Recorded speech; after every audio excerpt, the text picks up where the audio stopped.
Assalamu alaikum and a very good afternoon, dear students. So here we are going to start with section 4, that is genre drama. Okay, so in this we will be dealing with different topics, like first in the very first one, that is 4.1, we will be dealing with history of English drama, and then later in the another chapters you will be having the drama. Okay, so here are the topics. As you can see, the 4.1 is history of English drama, in which we will come to know in detail about what exactly the history of drama. And then later in 4.2 you will we have to study the rising of the moon, then a midsummer night's dream, and enemy of the people. So here are the topics which we are going to do. Now here, first let's see the introduction part. History of English drama. How dramatic you are is your response when a friend exaggerates or overreacts. It means you are correctly using the adjective form of the word drama. Drama is performance which is essentially loud, exaggerated, and larger than life. Like, if, sometimes we call our friend, like, how dramatic you are. So, like, the response that comes from a friend, or like the way we respond to it, like, it basically, when someone overreacts or someone exaggerates the things, so then only we use the term dramatic, right? So that's what, if we are doing it, so we are doing it correctly, that's what it is talking about. So the word drama is basically, like, kind of performance which is essentially loud and exaggerated. Okay, it is an audio visual medium, the audience sitting around. So basically what happens in the drama, like, there will be the audience sitting around, and then there will be the audience will be there, then there will be visual and audio things will be there, and then should be able in front of, close to, or in the last row of the stage whisper is theater should be able to hear and see the actor on stage.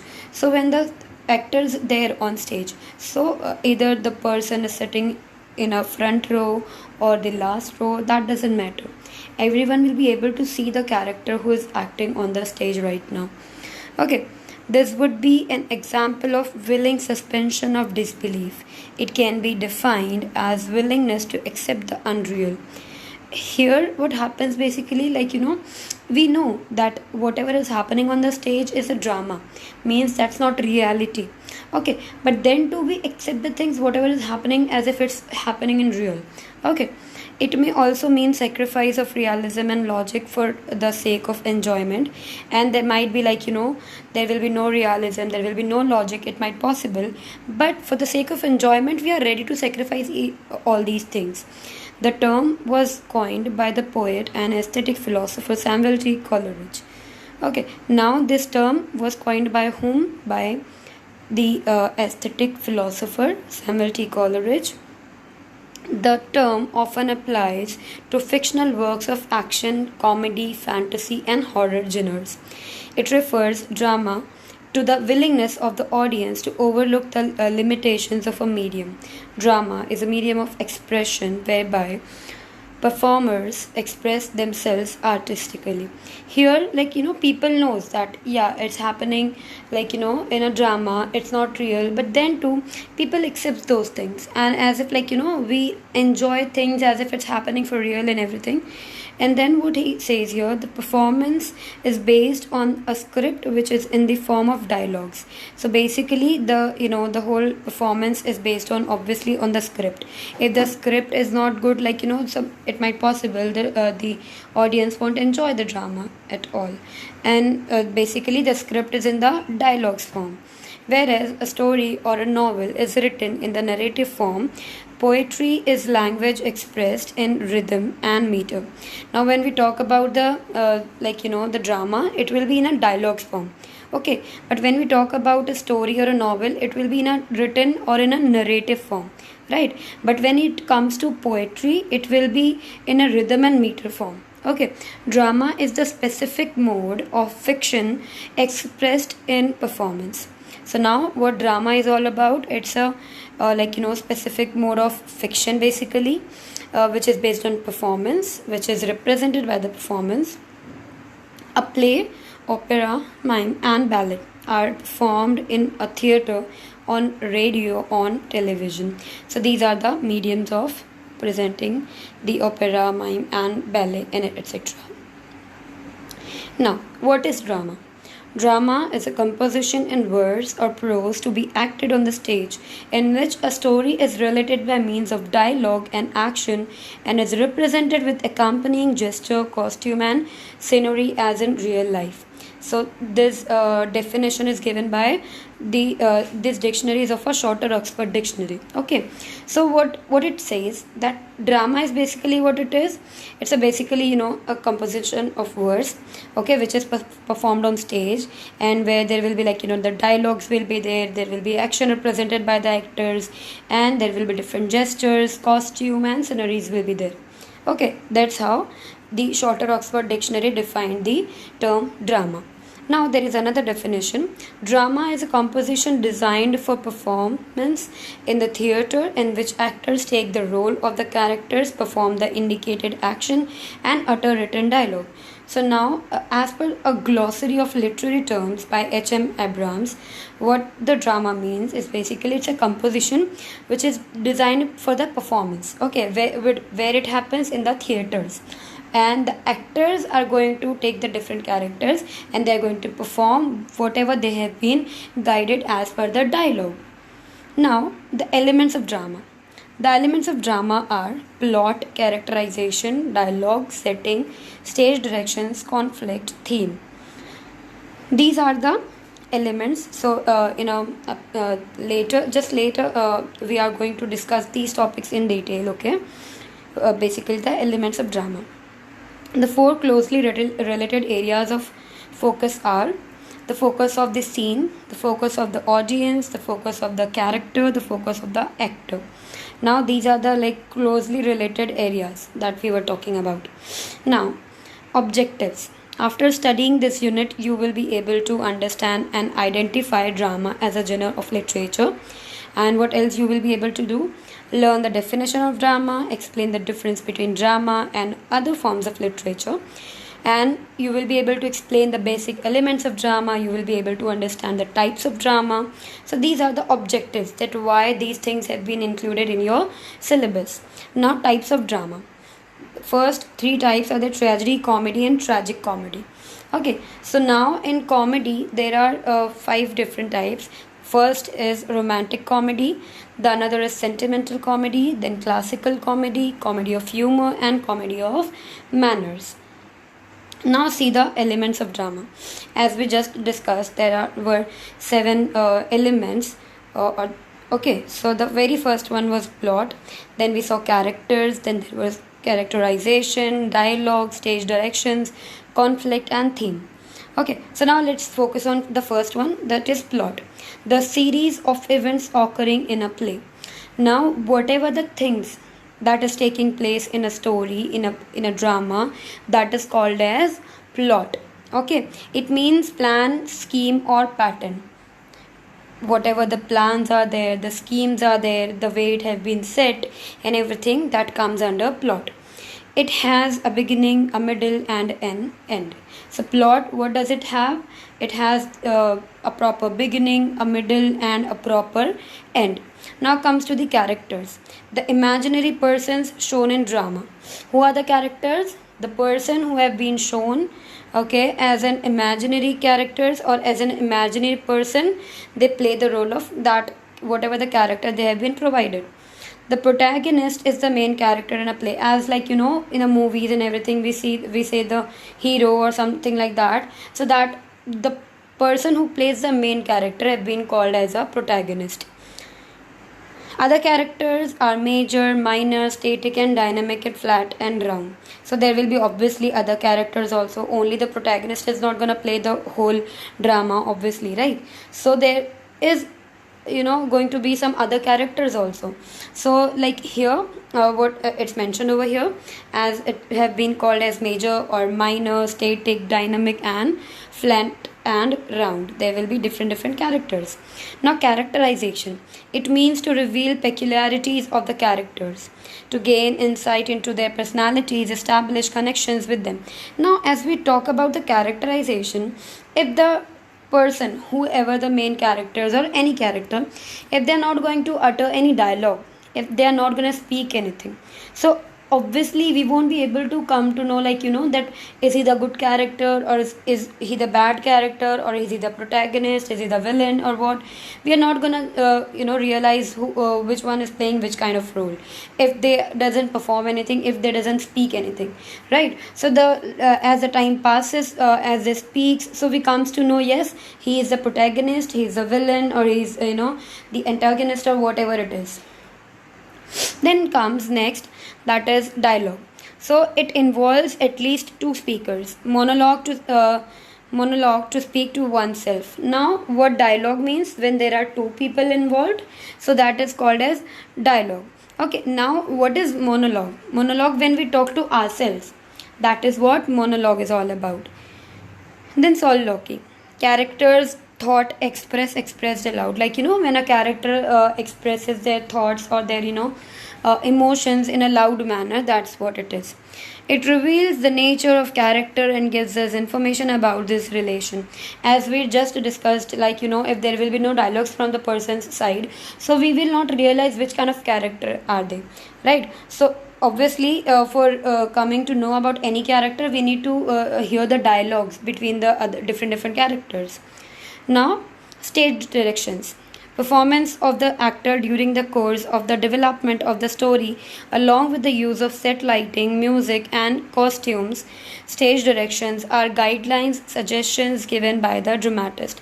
Like if any character is there on the stage, and if the main character is going to speak a very important dialogue, okay, and if he is standing at a very corner place, and where he won't be even visible to the audience, and then he is speaking the dialogue from that side, will it look like proper, or give a good effect on the audience? Obviously not, right? So that's what the thing, the stage directions are very important, the performance or the places wherever they are supposed to stand, the set lightings and everything, these things matters a lot. Okay, and apart from that, now comes the conflict. It is the essence of drama. So basically the conflict have been called as the essence of drama. Now see, if you're watching a drama, everything is happening so good since from the beginning till the end. Obviously, everything just happening so good, everything just beautiful and everything, and even the ending is just perfect. Nothing happen in between. Obviously no one is gonna like that. People want some conflict. People want some spice, right, in the story. So that's why it is called as the essence of a drama. It enlightens life, grants dignity and worth to human life. Now, as as we say, in a tough time, we come to realize who are the real people and who are the fake people and who is our true people, kind of. So that's how, even in the drama, through the conflict, the people will realize, right, that who are the genuine people, who are the fake people, and everything. And by that, people realizes the worth of humanity. Then theme, the main idea or point of a play stated as a generalizations. Basically what the theme is all about, whatever the main idea of a drama, the main point of a play, that's have been called as a theme. Now a short history of a drama.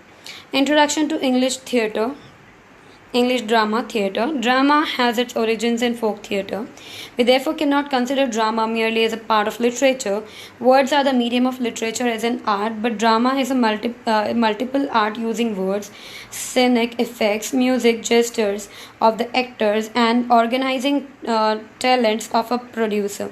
The dramatist must have players, a stage, and an audience. Now, what it says, basically when we talk about the literature, it's a drama is basically the part of literature, but in when it comes to literature, it's a medium where we express the things through words.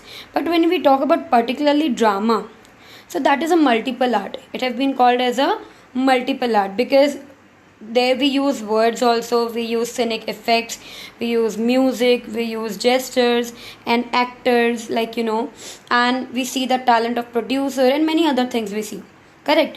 And the dramatist, or there will be different players, and there will be stage and the audience that attracts.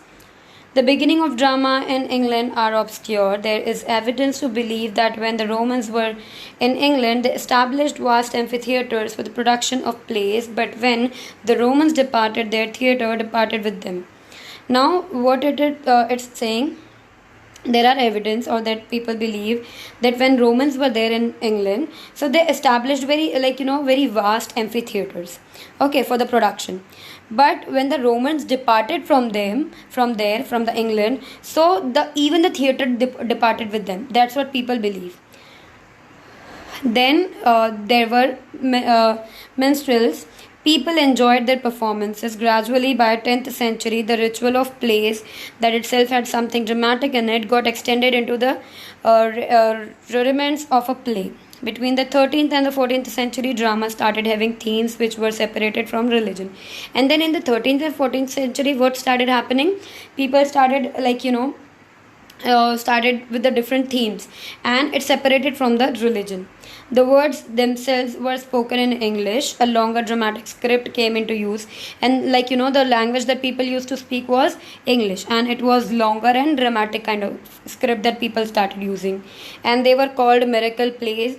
Later, these religious dramas were the morality plays, in which characters were abstract vices and virtues. These were allegories. Now, Elizabethan and Restoration drama theatre. So basically, this Elizabethan period and Restoration period, that's what we are going to discuss now.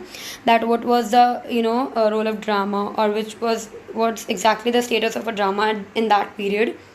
These secular morality plays have direct links with Elizabethan plays. The Renaissance imposed a learned tradition, classical, in depth, with themes of education, general moral problems, and secular politics.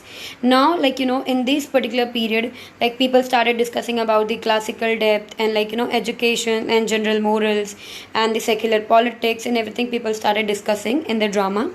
The plays had nothing to do with religion.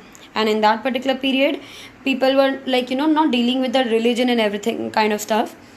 There were examples of both comedy and tragedy. Thomas Kidd, Christopher Marlowe, and William Shakespeare are the prime dramatists of this era.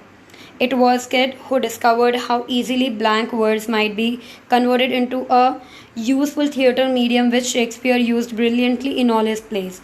Now there were the famous names, that is Thomas Kidd and Christopher Marlowe and William Shakespeare. They were the prime dramatists of this period, of this era. Now what Kidd is saying, it was very easy to convert the blank words into the dialogue forms and everything, which Shakespeare did very brilliantly. That's what he says here. Tragedy developed in the hands of Kidd and Marlowe. Comedy had also proceeded beyond routine rustic humor, but by the 90s of the 16th century, the theatre in England was fully established, but complicated conditions governed the activities of the dramatist. The public theatre of the 16th century differed in many important ways from the modern theatre. Now the theatre which was there in the 16th century, that differed from the modern theatres anyhow. It was open to sky without artificial lighting. The stage was a raised platform with the recess at the back supported by pillars. Now there was no artificial theatres were there. There were no artificial lightings. It was all open areas. There was no curtain, and the main platform could be surrounded on the three sides by the audience. Now what it's saying here, there was no main platform or anything like that. There was no curtain, and even the stage or whatever was there, the platform that they used, so it was surrounded from the three ways by the audience. Around the theatre, there were galleries. In the 17th century. The enclosed theatre gained importance. Then in the 17th century, the enclosed theatres, it started gaining importance. There was increasing attention to scenic devices as theatre became private. Like, as with the time the theatre started becoming private, so then they started giving attention to the scenic devices. Shakespearean era came into existence in 16th century to the public theatre. He wrote for the contemporary theatre, manipulating the Elizabethan stage with great resource and invention. But the genius of Shakespeare should not allow the rest of the drama of his age to be obscured. Contemporary to him was Ben Jonson, a classicist, a moralist, and a reformer of drama. In comedy, Johnson's genius is found at its best, and his influence was considerable. The Restoration dramatists leaned strongly upon him. Now there are the different works of different dramatists have been appreciated. Now, closing of theatres by the Puritans in 1642 brought this greatest of all periods in the history of English drama to an end. Now the Puritans came in 1642 and they brought the greatest of all periods in history of English drama, that it was about to an end. For the civil wars, no theatres existed between 1640 to 1660. Now, as the civil wars existed that time, between the 1642 to 1660, there was no existence of a theatre for that particular period. The next phase, which appeared after the Restoration, produced a very different kind of dramatic literature. Dramatists like D. Chapman, Thomas Middleton, Webster, and Dekker were at the forefront. When Charles II came back with the Restoration of 1660, the theatres were reopened. The Restoration comedy achieved in peculiar excellence. Drama developed into the class drama with upper class ethos. It lasted beyond this period into the first decade of the 18th century. Comedy in the early 18th century declined into sentimentalism.